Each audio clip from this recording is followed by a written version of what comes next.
ngasisu nungairaba wari ama puduna lakjari. Wari asigi mamingna Noiganbi Sanarei. Matam amada khun khara chawba ama leirami. Khul asida masak yamna nungsibi Sanarei kaubi nupi ama leirami. Sanarei mama mapagi iton tonbi macha nupini. Mabung ahum lei, mabung singnasu yamna luna tawjarami. Sanarei nongma nongmagi mapung marai pharakle.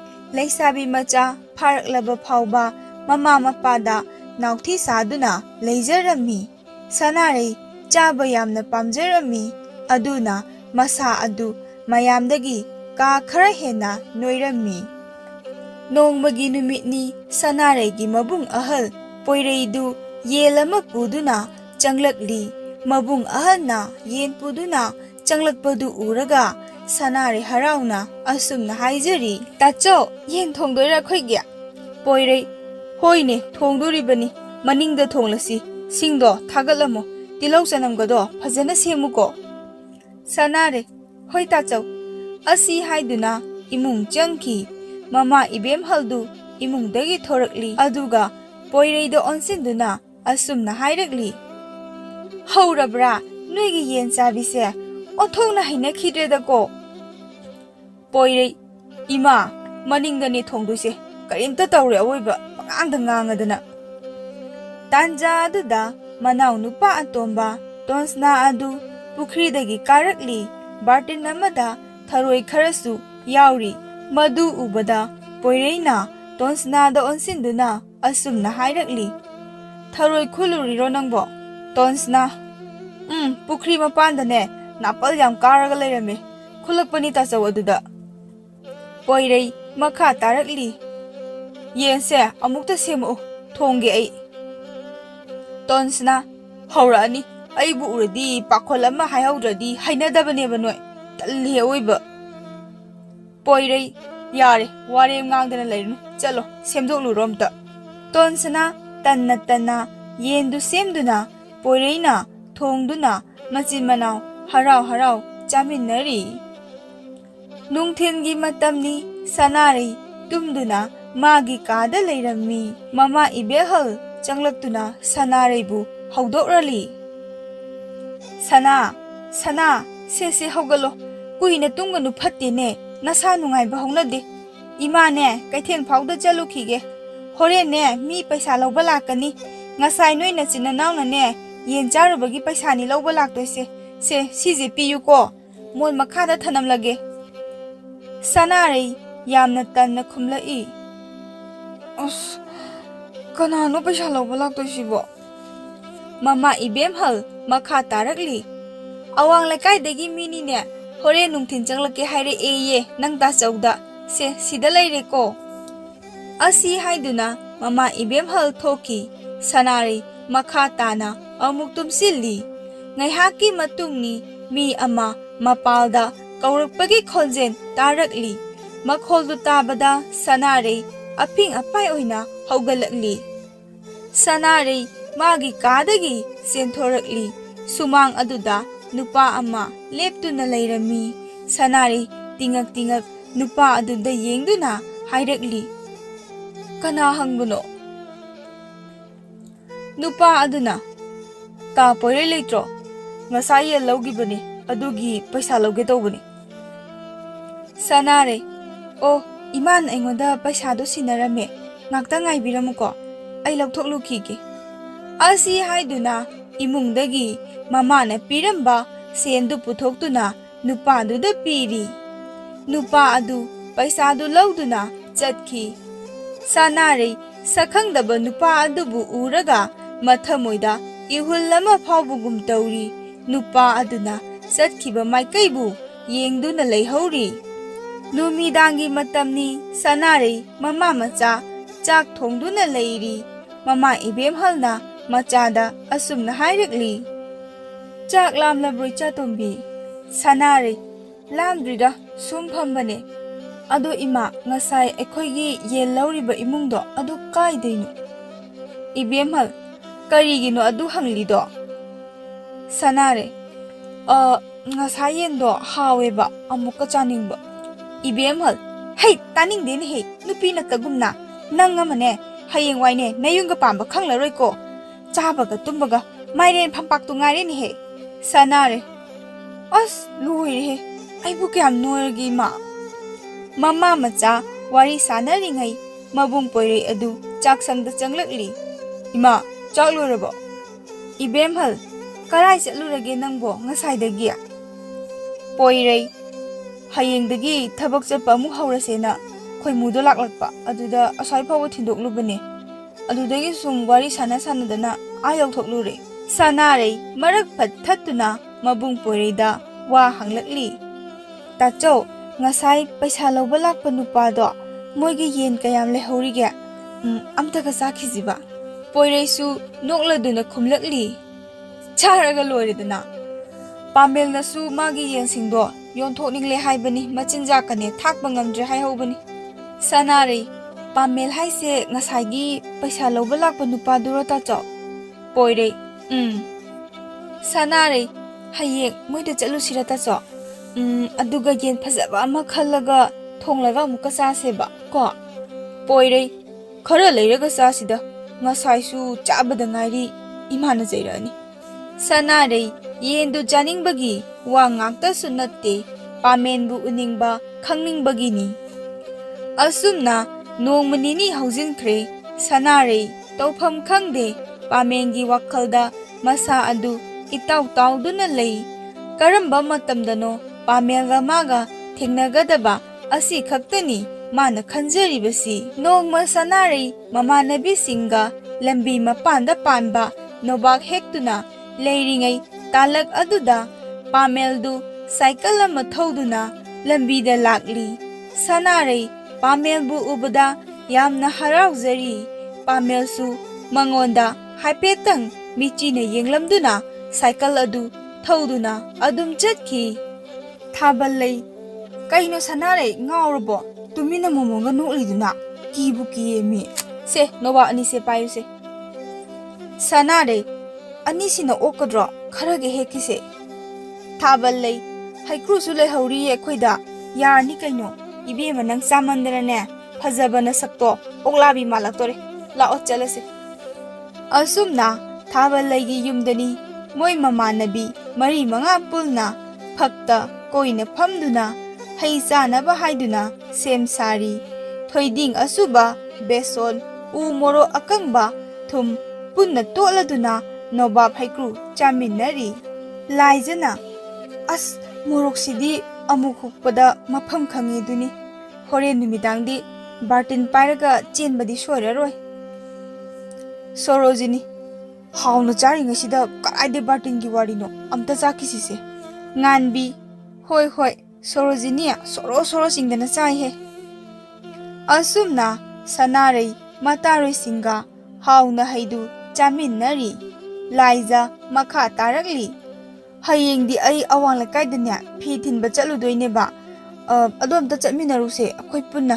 nganbiya noi phi kaya sare aidi ni pan sare nganbi mari ra mangara khak sadangaida imado labuk atum chatla leibanina ne ithanta sabanina manganga pangdida sanare mata aniduna sanareba wari du taraga aisu nogi phi thinbado chatpa yauge sorojini aidi pharakani noi chathokluro akhoi bajido masa kya nungaite haeba aina lama chathokpado ma nungairaro laija yaye kashu kaide halakpadane kaithel singju leirake noida changla agane adum chaminarse singjudo asi haiduna mataroi singdu haidu harauna chaminari asumna numitu haukhre mathangi numitni sanare ngasidi masadu itaw tawjai awang lekaida phi thinba chalusi haina ngarang laijana hairambadagi sanare masa adu leita jadribani nungthelgi matamni sanare mamagi upudagi phanek hangapal machuda asangbana khotpa ama lokthokuna yengli horen awang lekai chapada setnabani mana yengjari sanare mathanta sonjari yakman khreda sidi asi khanduna haikra amunba machuda ꯑꯃꯨꯕꯅ ꯀꯣꯠꯄ ꯑꯃ ꯑꯃꯨꯛ ꯄꯨꯊꯣꯛꯇꯨꯅ ꯌꯦꯡꯂꯤ꯫ ꯁꯅꯥꯔꯩ ꯍꯟꯗꯛꯇꯤ ꯁꯤ ꯑꯣꯏꯔꯗꯤ ꯌꯥꯔꯅꯤ꯫ ꯂꯥꯏꯖꯗꯨꯕꯨ ꯂꯥꯛꯇ꯭ꯔꯤꯖꯥꯠꯂꯅꯦ? ꯏꯔꯨ ꯑꯝꯇ ꯂꯨꯖꯊꯣꯛꯂꯨꯈꯤꯒꯦ ꯍꯥꯟꯅ꯫ ꯑꯁꯨꯝꯅ ꯏꯔꯨꯖꯊꯣꯛꯇꯨꯅ ꯐꯃꯨꯡꯗ ꯉꯥꯏꯍꯥꯛ ꯎꯏꯊꯔꯝꯕꯗꯒꯤ ꯇꯨꯝꯊꯣꯛꯈ꯭ꯔꯦ꯫ ꯉꯥꯟꯕꯤꯗꯨ ꯌꯣꯟꯅꯕ ꯐꯤꯗꯨ ꯄꯨꯗꯨꯅ ꯂꯥꯏꯖ ꯍꯣꯏꯗ ꯂꯥꯛꯂꯤ꯫ ꯉꯥꯟꯕꯤꯅ "ꯂꯥꯏꯖ ꯂꯣꯏꯔꯕꯣ?" ꯂꯥꯏꯖ ꯏꯃꯨꯡꯗꯒꯤ "ꯇꯥꯔꯦ ꯇꯥꯔꯦ, ꯊꯣꯛꯂꯛꯑꯒꯦ꯫ ꯊꯥꯕꯜꯂꯩꯒ ꯁꯅꯥꯔꯩꯒꯗꯤ?" ꯉꯥꯟꯕꯤ "ꯄꯨꯟꯅ ꯂꯥꯛꯃꯤꯟꯅꯗꯤꯌꯦ, ꯀꯧꯔꯨꯔꯁꯤ ꯂꯥꯛꯑꯣ."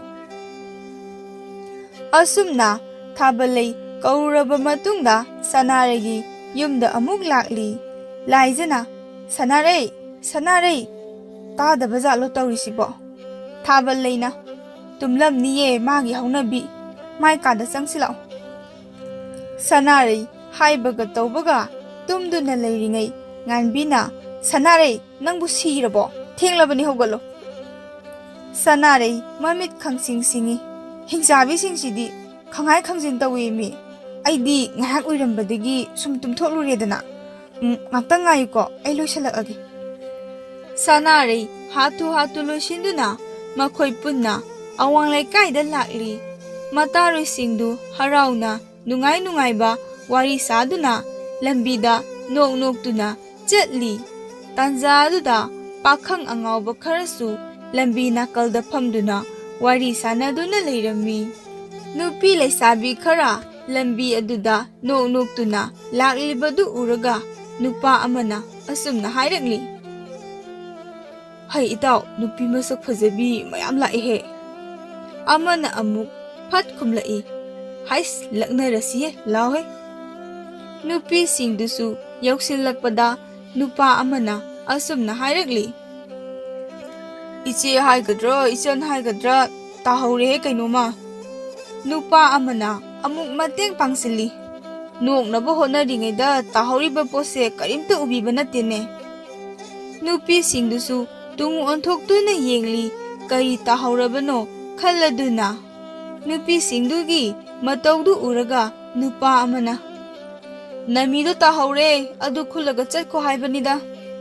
ꯑꯁꯤ ꯍꯥꯏꯗꯨꯅ ꯅꯨꯄꯥꯈꯩꯗꯨ ꯄꯨꯟꯅ ꯅꯣꯛꯂꯤ꯫ ꯂꯥꯏꯖꯅ "ꯑꯁ, ꯏꯀꯥꯏꯖꯩꯍꯦ, ꯆꯣꯞꯄꯦ ꯑꯁꯦꯡꯕ.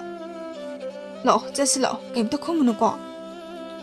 ꯅꯨꯄꯥꯁꯤꯡꯗꯨꯁꯨ ꯇꯨꯡ ꯏꯟꯅꯔꯛꯂꯤ꯫ ꯅꯨꯄꯥ ꯑꯃꯅ "ꯏꯆꯜꯁꯤꯡꯕꯨ ꯀꯗꯥꯏ ꯆꯠꯄꯤꯗꯣꯏꯅꯣ? ꯏꯆꯦꯒ ꯍꯥꯏꯗꯦꯅ ꯑꯃꯨꯛ ꯁꯥꯎꯔꯝꯅꯤꯀꯣ. ꯏꯆꯦ ꯏꯆꯜꯁꯤꯡ ꯀꯗꯥꯏ ꯆꯠꯄꯤꯗꯣꯏꯅꯣ?" ꯉꯥꯟꯕꯤꯅ "ꯏꯕꯨꯡꯈꯣꯏ ꯍꯥꯏꯒꯗ꯭ꯔꯥ ꯏꯄ꯭ꯋꯥꯈꯣꯏ ꯍꯥꯏꯒꯗ꯭ꯔꯥ, ꯁꯛꯅꯒ ꯍꯦꯟꯕꯅꯦ, ꯑꯗꯣ ꯃꯅꯝꯁꯤꯗꯤ ꯑꯣꯟꯊꯣꯛꯅ ꯀꯟꯈ꯭ꯔꯦ." ꯅꯨꯄꯥ ꯑꯃꯅ "ꯀꯔꯤ ꯃꯅꯝꯅꯣ ꯍꯥꯏꯁꯤꯕꯣ?" ꯊꯥꯕꯜꯂꯩ "ꯅꯨꯄꯥ ꯅꯣꯏꯗꯒꯤꯕꯨ ꯀꯔꯤ ꯃꯅꯝ ꯑꯣꯏꯅꯤꯒꯦ? ꯍꯣ, ꯁꯦꯒ꯭ꯔꯥꯛ ꯃꯅꯝꯅꯤꯗꯅ." ꯑꯁꯤ ꯍꯥꯏꯗꯨꯅ ꯅꯨꯄꯤꯈꯩꯁꯨ ꯄꯨꯟꯅ ꯅꯣꯛꯂꯤ꯫ ꯅꯨꯄꯥꯈꯩꯗꯨ ꯃꯣꯏ ꯃꯁꯦꯟ ꯑꯃꯅ ꯑꯃꯗ ꯌꯦꯡꯅꯗꯨꯅ ꯅꯨꯄꯥ ꯑꯃꯅ "ꯑꯁ, ꯆꯣꯞꯄꯤꯍꯦ, ꯃꯣꯏꯅ ꯍꯦꯟꯖꯤꯜꯂꯛꯄꯩ ꯋꯥꯅꯤꯗ." ꯑꯁꯨꯝꯅ ꯅꯨꯄꯥꯈꯩꯁꯨ ꯏꯀꯥꯏꯕ ꯈꯥꯡꯂꯤ꯫ ꯃꯔꯛꯇꯨꯗ ꯈꯔ ꯃꯃꯥꯏ ꯀꯟꯕ ꯅꯨꯄꯥ ꯑꯃꯅ ꯑꯃꯨꯛ ꯍꯥꯏꯔꯛꯂꯤ: "ꯏꯆꯦ ꯏꯆꯜꯁꯤꯡ ꯃꯤꯡꯂꯦꯟꯕꯨ ꯀꯔꯤ ꯀꯔꯤ ꯀꯧꯕꯤꯒꯦ?" ꯅꯨꯄꯤꯈꯩꯗꯨ ꯍꯟꯗꯛꯇꯤ ꯈꯨꯝꯗ꯭ꯔꯦ꯫ ꯑꯁꯨꯝ ꯃꯈꯣꯏꯒꯤ ꯆꯠꯐꯝ ꯊꯣꯛꯄ ꯑꯗꯨ ꯑꯗꯨꯝ ꯆꯠꯂꯤ꯫ ꯑꯁꯨꯝ ꯂꯥꯛꯄꯅ ꯃꯈꯣꯏꯅ ꯐꯤ ꯄꯤꯐꯝ ꯃꯐꯝ ꯑꯗꯨ ꯌꯧꯔꯗꯨꯅ ꯆꯪꯂꯛꯂꯦ꯫ ꯁꯅꯥꯔꯩꯗꯤ ꯑꯇꯩ ꯋꯥꯈꯜ ꯆꯪꯕ ꯅꯠꯇꯦ, ꯃꯥꯒꯤ ꯍꯥꯏꯕꯕꯨ ꯄꯥꯃꯦꯜ ꯊꯦꯡꯅꯕ ꯑꯁꯤ ꯈꯛꯇꯅꯤ ꯈꯟꯖꯔꯤꯕꯁꯤ꯫ ꯃꯇꯥꯔꯣꯏꯁꯤꯡꯗꯨ ꯐꯤ ꯄꯤꯔꯝꯗꯨꯅ ꯃꯌꯨꯝ ꯇꯝꯅ ꯍꯜꯂꯛꯅꯕ ꯍꯥꯏꯗꯨꯅ ꯃꯔꯤ ꯃꯔꯤ ꯊꯣꯔꯛꯂꯤ꯫ ꯈꯔ ꯆꯠꯂꯒ ꯂꯥꯏꯖꯅ "ꯀꯩꯊꯦꯜꯗ ꯆꯪꯈꯤꯁꯤꯀꯣ, ꯁꯤꯡꯖꯨ ꯈꯔ ꯂꯩꯅꯕ." ꯁꯅꯥꯔꯩꯅ "ꯕꯣꯔꯥ ꯈꯔꯁꯨ ꯌꯥꯎꯈꯤꯁꯦ, ꯑꯩ ꯄꯩꯁꯥ ꯌꯥꯎꯔꯛꯑꯦꯕ." ꯑꯁꯤ ꯍꯥꯏꯅꯗꯨꯅ ꯋꯥꯔꯤ ꯁꯥꯗꯨꯅ ꯂꯥꯛꯄꯗ ꯄꯥꯃꯦꯜꯗꯨ ꯂꯝꯕꯤꯒꯤ ꯅꯥꯀꯜꯗ ꯀꯕꯣꯛ ꯅꯥꯄꯤ ꯍꯦꯛꯇꯨꯅ ꯂꯩꯔꯤꯕ ꯑꯗꯨ ꯁꯅꯥꯔꯩꯅ ꯎꯔꯛꯂꯤ꯫ ꯁꯅꯥꯔꯩ ꯄꯥꯃꯦꯟꯕꯨ ꯎꯖꯕꯗ ꯃꯁꯥꯗꯨ ꯍꯥꯏꯐꯝ ꯈꯪꯗ ꯇꯧꯐꯝ ꯈꯪꯗ ꯍꯔꯥꯎꯖꯔꯤ꯫ ꯄꯥꯃꯦꯜꯁꯨ ꯃꯤꯠꯆꯤꯅ ꯁꯅꯥꯔꯩꯗ ꯍꯥꯏꯐꯦꯠꯇꯪ ꯌꯦꯡꯂꯛꯂꯤ꯫ ꯁꯅꯥꯔꯩ ꯄꯥꯃꯦꯟꯕꯨ ꯌꯦꯡꯖꯕꯗ ꯈꯨꯗꯤ ꯊꯤꯗꯨꯅ ꯇꯨꯁꯟꯒꯦ ꯇꯧꯔꯤ꯫ ꯂꯥꯏꯖꯅ "ꯍꯩꯃꯥ, ꯁꯅꯥꯔꯦ, ꯅꯈꯣꯡ ꯄꯥꯟꯗ꯭ꯔꯕꯣ ꯅꯪꯕꯣ?" ꯁꯅꯥꯔꯦ "ꯁꯤꯕꯨ ꯑꯩꯅ ꯇꯨꯅꯤꯡꯗꯅ ꯇꯨꯕꯒ ꯆꯞ ꯃꯥꯟꯅꯩꯅ." kari wahino. Nganbi, yare, khanara anu. Yum yaunabane amta jasilao. Sanarei soktaba natro. Sanarei, sokti. Asumna, kaithel-dagi singju bora laiduna Sorojini-gi mayum tamna lakminarami. Sanareina,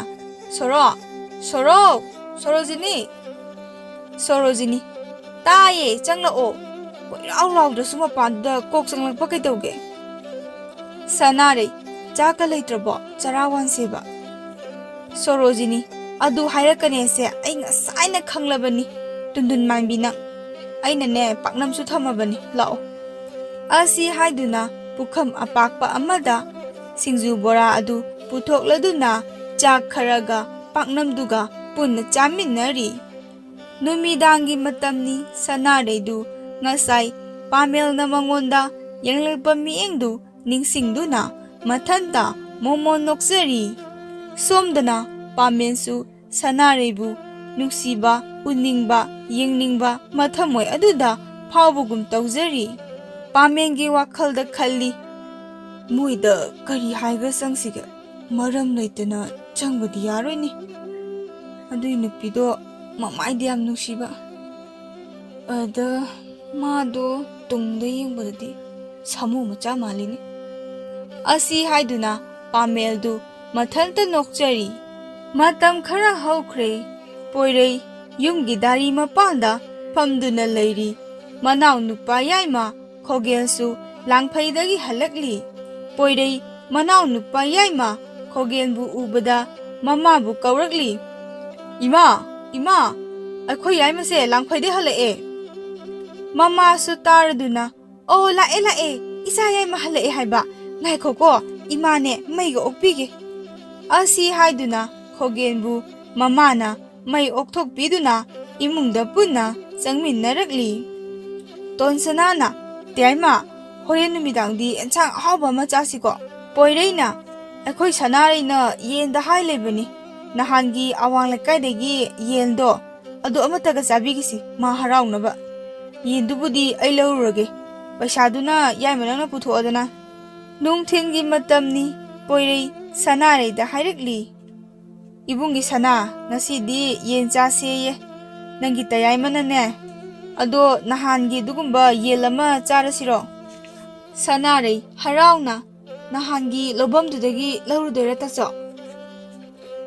Poirei hoine nahangi lobamdudagi adudagi oina laurage. Sanarei khanghai haidokhi. Aisu lake. Poirei kariginu nangbo nupina tadawna.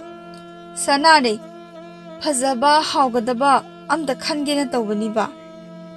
Poirei lao adudi chasilao. Sanarei ngaikho phanem do hongkhige tacho. Asi haiduna magi kada changki. Masamana sengna hatoktuna phirol ama hongdoktuna pamel hoida machin manaw lakminari. Pamelgi yumdani pamel kabung napi singadu khara phaluduna sallaba anidugi kanna thanaba hotnaringaida poireiga Sanareigadu pamelgi nakta changsillaktuna Poireina wangang bahorakli. Pamel, yelamta yengise, icha nupini, phajabamta chasenane, thoini yengbalaini, nupina tadawna. Poireigi wadu taraga, Sanarei, ikaina tuminna, mamaindu lukthaduna khangjai. Pamelna makha tarai. Iyamba yengoldoina changase, aduga apambadu khalo. Asi haiduna, yengon tamna lakli. Poireina, yenba laba, phajaba ama khanduna siwina torosini sana. Sanareisu haine khumi. Pamel Sanareida yenglai. Sanareisu pamenda lona yengli. Anidugi mataudu mabung poireidi khangjaba nachade. Poireina yengi paisa adu piramduna Sanarei moi ani yum tamna halakli. Numidangi matamni yendu thongduna machin manaw hanagumna harau chaminari. Nongma thajadana Pamel cycle thoduna Sanarei hoiromda lakli. Sanarei laija khoida chatki haiduna thorakpani. Pamel nahana Sanareibu kauba horai. Amta ngaikho Sanarei inga ngakna Pamelda yengduna leijei. Pamel kai chatke haino. Sanarei laija hoida. Pamelna nangi mingse sana gobro. Sanarei tapna Sanarei kawe. Pamelna aidi noina bungna sana kaubuda sana kaubui ningore. Aigina Pamel kawe. Sanarei na makha tarai tachauna haidina mingbudi khangle. Pamel kainom hangini. Sanarei hango. Pamel na kaigino nangna ai hek ubaga lona lona ingodi yingla ide. Sanarei ha kanana haiba yengde he. Pamel na yengli tudi. Sanarei kaidino da aidi yengsu yengdana. Pamel thamoido aingonda pige khallabo. Sanarei ibung aidi punsigi ahanbane sumaina nupa wari sanabase kai khumdoinu khangdi. Pamel noi pukri chaw ama leidaine aduda ai he ngairamge numidang wairamda aduda warido fajana sanarase. Nangna aingonda kainum khalledi ai hanadai khangida adasum nungaitadana haibanida ado hayengdu soidana ngairamuko. Sanarei hoi. Pamel chalage ko dudi. Asi haiduna cycle du thoduna chatki. Sanarei laijagi manak chattuna Pamenga maga thengnakhibagi wari du tamli. Laija wari du taraga is nangdi yam irang tawrijat ni ne. Sanarei ado hayeng lakani haiba kamain tawsi haino. Laija kamdo bahaibu kaino thoklurani thamoigi oiba wa tamlurani nungsinarani si mangairi kaino. Sanarei ado akhoi pulap thokminasiko. Laija hoine akhoi mayam ising sokpa thokpa sarga oina chalase mina chingnadanaba. Asi hainaduna mataroi singa wa tanari. Pamel unaba chatpada kari phanek machu setpa haina karamna keba haina mataroi sing aduna haibiri. Matamdi asum haujingki. Pamel magi matau Loyaga pulna Sanarei hoiromda pukri mapalda phamduna leiri.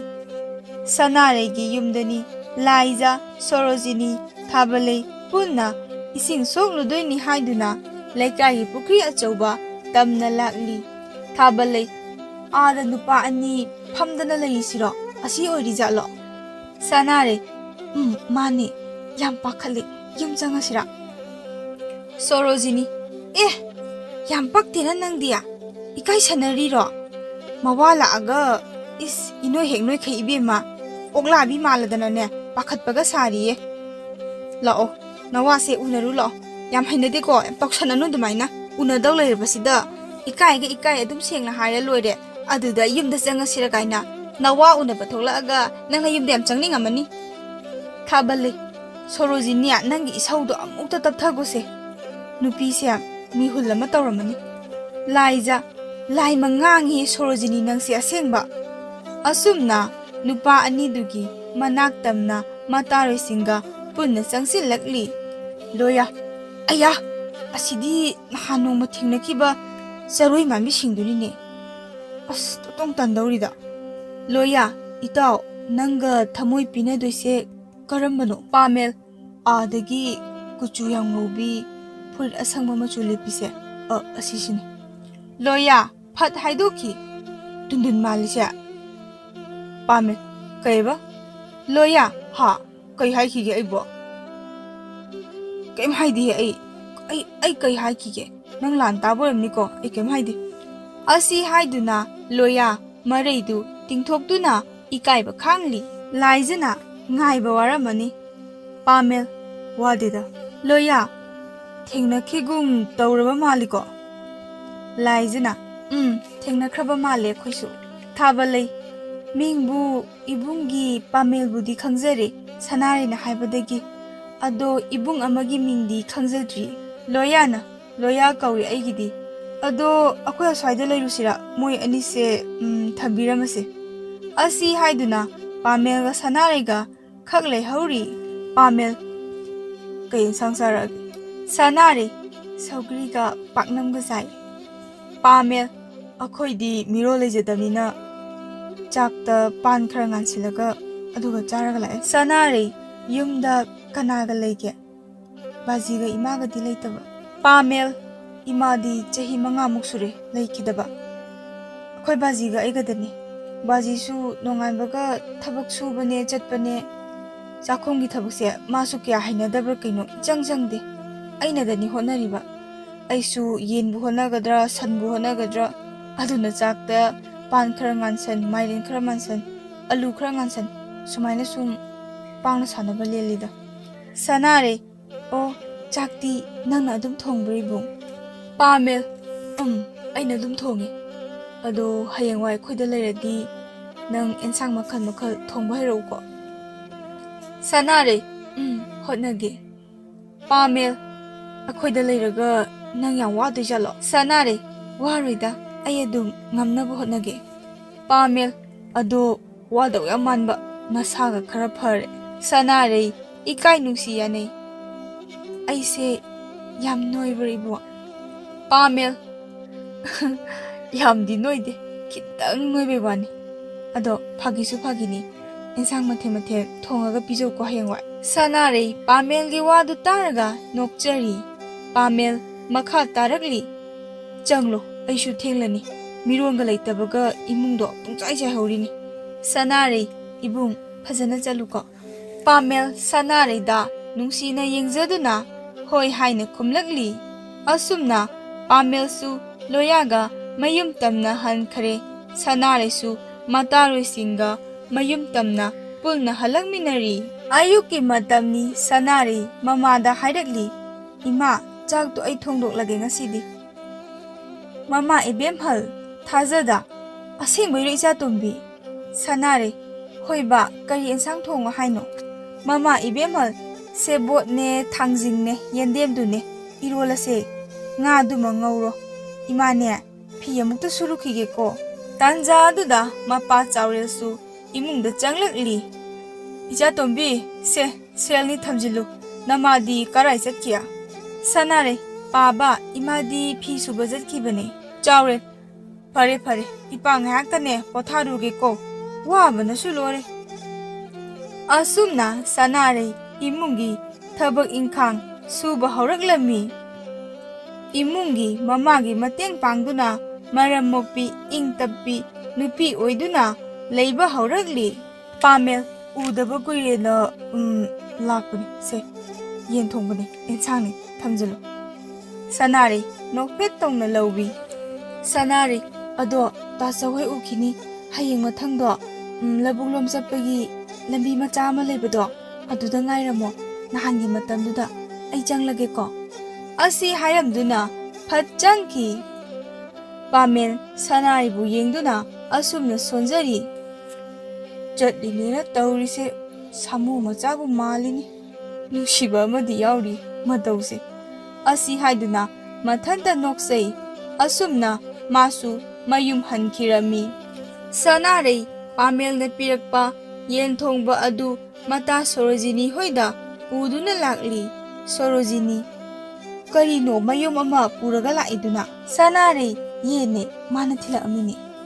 Sorojini chakti lekte kamai tawnya kitang thongachira. Sanare thongalo.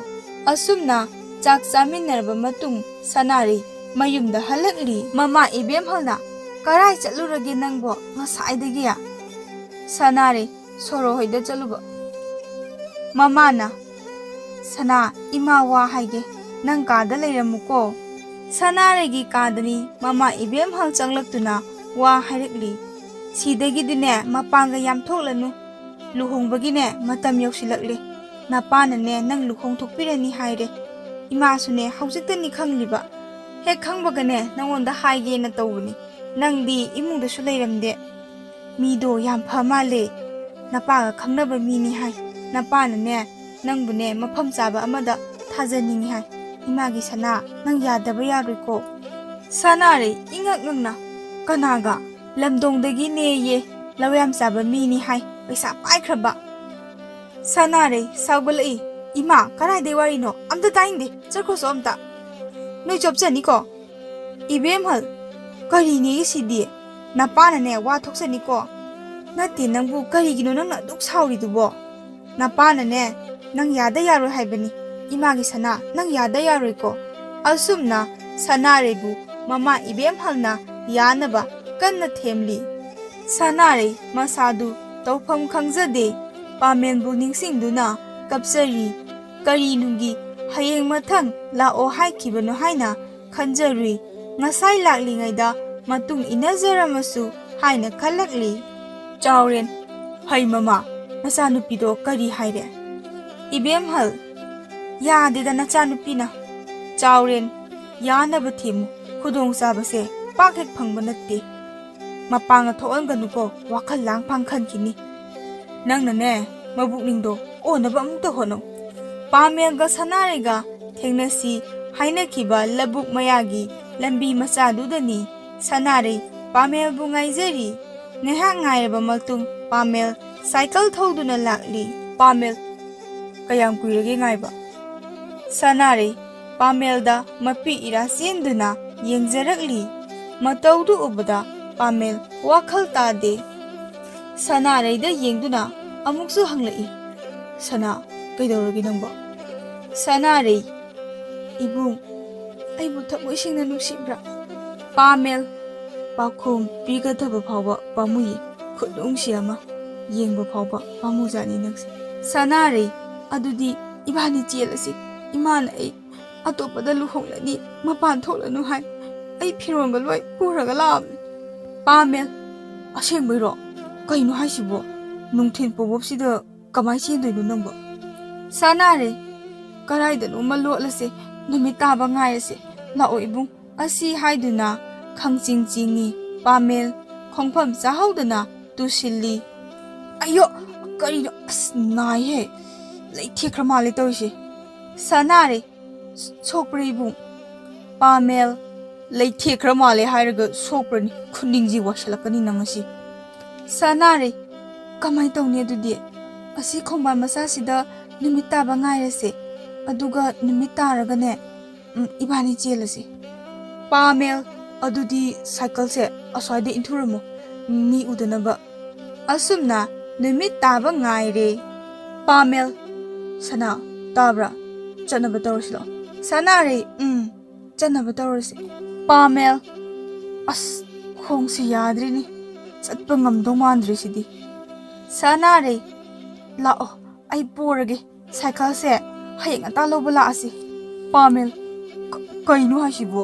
ai bodoi banangna pulap tu saminadana ne nupi chembra haibabune choptana sanare ngangdana leironu wo numise tare mina uraga phanarani haiba laose ai porage laoba pamel adudi napi khara phoiraga ne sakal mathak sida khumjilamo mi udanaba adu nangbu ai poba ngamdi ngamni ko sanare ngamni se poyom se nang pairo pamel kai kai no sibu sana sanare phane ka phigani pamel as loire ayu khangdadana payure ai sanare kaidawi haige setnadribani kaino se pairo oba thenge mi pamel upai leta sanare na porpa phi phanek tu pairi sanare kola o porage pamel sanare da konduna sanare na poduna pamengi yum tamna lakpa hawi sanare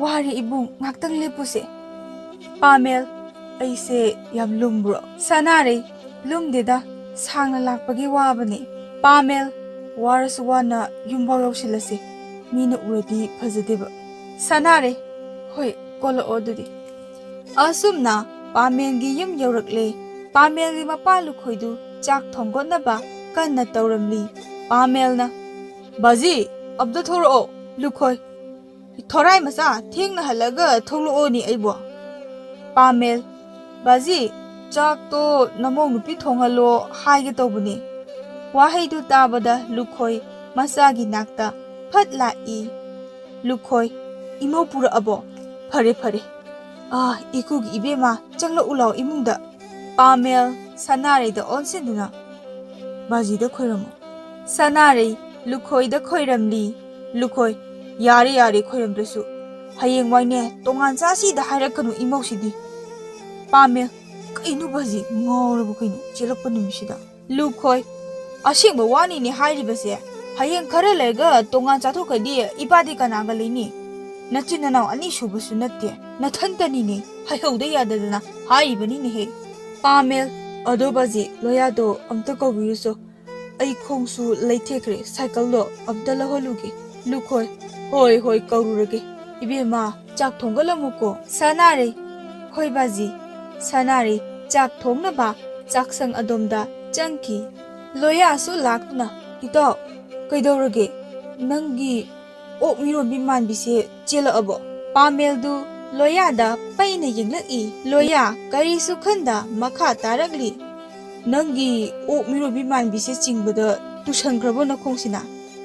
Pamel morana thomakani nangasi cycle do moironggi labuk macha chatpagi lambi ama leibado aduda lehore adu amta laruso na hage tobani napi na khumjalambani adu hana amta laruso loya hoine ai itawmangi ga chatlage asi haiduna chatki somdana sanare halakmandraba aduda mamadu yamna nungsa thirami mataroi singda hanglubada pamelga mairene khanglabada Sanare gi mama adu yamna saurami.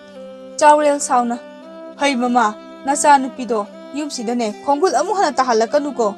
Sanare imungi miyoi singna sauraduna Sanare bu inthok pirami. Pamel gi yumdani Sanare mau ama oibagi thabak loisilli. Chak loireduna lukhoida baji chak loire. Lukhoi nungaireda imok lakpasidi chaka nganta chadore. Kari mathel langlaba. Sanare ngarang bajina khulakpa tharoido bajina kakpiramidana tharoi thonge baji. Lukhoi thangdo omo ai laklage. Ibungo do kowiruro ko.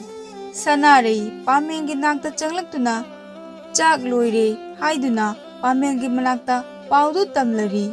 Sanare ibung chak loire khongdo khara pharabo chak to sidoina pusala ora.